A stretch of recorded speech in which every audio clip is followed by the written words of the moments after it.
حضرت موسیٰ کی کہانی صرف ایک تاریخی واقعہ نہیں ہے، یہ ایک ایسی لازوال داستان ہے جو ہم سب کے لیے ہے۔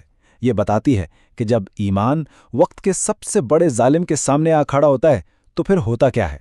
سننے میں بالکل کسی فلم کا ٹریلر لگتا ہے نا، ایک بچہ جسے دریا میں پھینک دیا گیا، ایک نوجوان جو بادشاہ کے محل میں پلا بڑا، اور پھر وہی بچہ ایک نبی بن کر دنیا کے سب سے ظالم بادشاہ کو للکارنے والا تھا۔ چلیے اس کہانی کے پردے ہٹاتے ہیں اور دیکھتے ہیں کہ اصل میں ہوا کیا تھا۔ تو چلیے شروع کرتے ہیں قدیم مصر سے۔ ذرا تصور کیجئے اس دور کا، ایک ایسی سرزمین جو اپنے بادشاہ یعنی فرعون کے ظلم اور جبر کے نیچے دبی ہوئی تھی۔ دیکھیے، فرعون کا مصر صرف ایک سلطنت نہیں تھی، یہ ڈر اور خوف کی حکومت تھی۔ ایک ایسی جگہ جہاں ایک شخص نے خود کو نعوذ باللہ خدا قرار دے دیا تھا، اور بنی اسرائیل کے لوگ اس کے ظلم کی چکی میں پس رہے تھے۔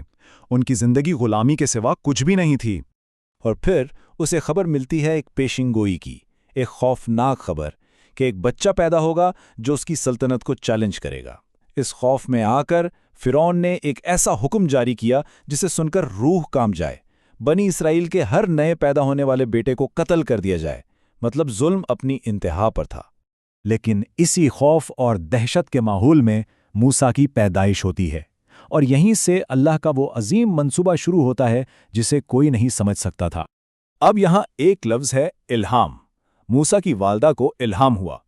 یہ صرف ایک ماں کا ڈر نہیں تھا، بلکہ یہ ایک سیدھی واضح ہدایت تھی جو اللہ نے ان کے دل میں ڈالی۔ ایک سکون بھرا پیغام کہ اپنے بیٹے کو بچانا ہے تو اسے دریا کے سپرد کر دو۔ اور یہاں قدرت کا کرشمہ دیکھیے، وہ صندوق بہتے بہتے سیدھا کہاں پہنچا؟ فرعون کے محل میں، یعنی مصر کی سب سے خطرناک جگہ اس بچے کے لیے واحد محفوظ پناہگاہ بن گئی۔ جسے مارنے کے لیے فرعون نے ہزاروں بچے قتل کر دیے، وہی اس کے اپنے گھر میں پرورش پا رہا تھا۔ اور اسے بچایا کس نے؟ فرعون کی بیوی آسیہ نے۔ یہ بالکل ویسا ہی تھا جیسے ایک سنہری پنجرا، جہاں باہر ہر طرف موت تھی لیکن اندر بالکل مرکز میں حفاظت۔ لیکن محل کی یہ زندگی ہمیشہ نہیں رہنی تھی۔ جوانی میں ایک ایسا واقعہ ہوا جس نے موسیٰ کو مصر سے بھاگنے پر مجبور کر دیا۔ انہیں اپنی شہزادوں والی زندگی، اپنی پہچان، سب کو چھوڑ کر سمجھیں کہ بالکل آف گرڈ جانا پڑا، ایک نئی زندگی کی تلاش میں صحرا کی طرف۔ تو اب موسیٰ کی زندگی کے دو بالکل الگ مرحلے دیکھیے۔ مصر میں وہ محل کے شہزادے تھے، سیاست اور طاقت کے بیچ، اور مدین میں صحرا کے گڈریے۔ لیکن یہ جو مدین کی زندگی تھی نا، یہ کوئی سزا نہیں تھی، یہ ایک قسم کا روحانی بوٹ کیمپ تھا، ایک ٹریننگ گراؤنڈ جہاں انہیں ان کے اصل مقصد کے لیے تیار کیا جا رہا تھا۔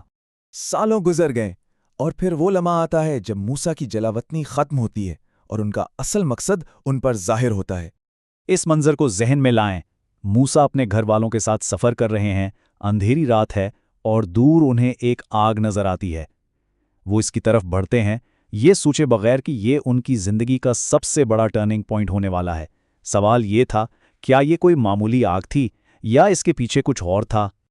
اور پھر اس جلتی ہوئی جھاڑی سے ایک آواز آتی ہے۔ یہ کوئی انسانی آواز نہیں تھی، یہ اللہ کی پکار تھی، اے موسیٰ۔ اسی لمحے انہیں نبوت دی گئی اور انہیں ان کا مشن بتایا گیا، مصر واپس جاؤ اور فرعون کا سامنا کرو۔ تو اب موسیٰ مصر واپس آتے ہیں، اور اب وقت ہے طاقت سے ٹکر کا۔ یہ بالکل ویسی ہی صورتحال تھی جیسے آج کے دور میں کوئی وسل بلوور ہو جو ایک کرپٹ اور سپر پاورفل سسٹم کے خلاف اکیلا کھڑا ہو جاتا ہے۔ موسیٰ اپنے ساتھ دو واضح معجزے لے کر آئے۔ پہلا، ان کا عصا جو ایک دم سے ایک اژدھا بن گیا۔ دوسرا، ان کا ہاتھ جو بنا کسی بیماری کے سورج کی طرح روشن ہو جاتا تھا۔ فرعون نے اسے جادو سمجھا اور اپنے سب سے ماہر جادوگروں کو بلا لیا۔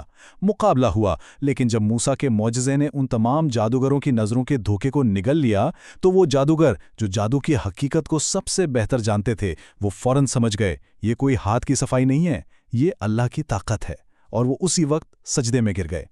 اور اب ہم پہنچتے ہیں کہانی کے بالکل عروج پر، مصر سے وہ عظیم ہجرت جہاں تاریخ کا سب سے بڑا معجزہ رونما ہونے والا تھا۔ منظر میں جو ٹینشن ہے اسے محسوس کیجئے۔ بنی اسرائیل پھنس چکے ہیں، ایک طرف گہرا سمندر ہے اور پیچھے فرعون کا لشکر ہے جو تیزی سے ان کی طرف بڑھ رہا ہے، ہر طرف سے راستے بند، مکمل مایوسی۔ لیکن جب سب کے حوصلے پست ہو چکے تھے، تب موسیٰ نے ایمان کی بلندی کا اعلان کیا۔ انہوں نے کہا، ہرگز نہیں، میرا رب میرے ساتھ ہے، وہ ضرور کوئی راستہ نکالے گا۔ یہ تھا توکل، یہ تھا یقین۔ اور پھر اللہ کے حکم سے موسیٰ نے اپنا عصا سمندر پر مارا اور ایک عجیب منظر پیش آیا۔ پانی دیواروں کی طرح کھڑا ہو گیا اور بیچ میں ایک نہیں، دو نہیں، بلکہ 12 خشک راستے بن گئے، ہر قبیلے کے لیے ایک الگ راستہ، تاکہ وہ سب محفوظ گزر جائیں۔ جیسے ہی بنی اسرائیل کا آخری فرد بھی سمندر پار کر گیا، وہ پانی کی دیواریں واپس مل گئیں اور فرعون اپنے پورے لشکر سمیت اسی سمندر میں غرق ہو گیا۔ اس کے ظلم کا قصہ تمام ہوا اور مظلوموں کو آزادی ملی۔ تو اس پوری داستان کا سب سے بڑا سبق کیا ہے؟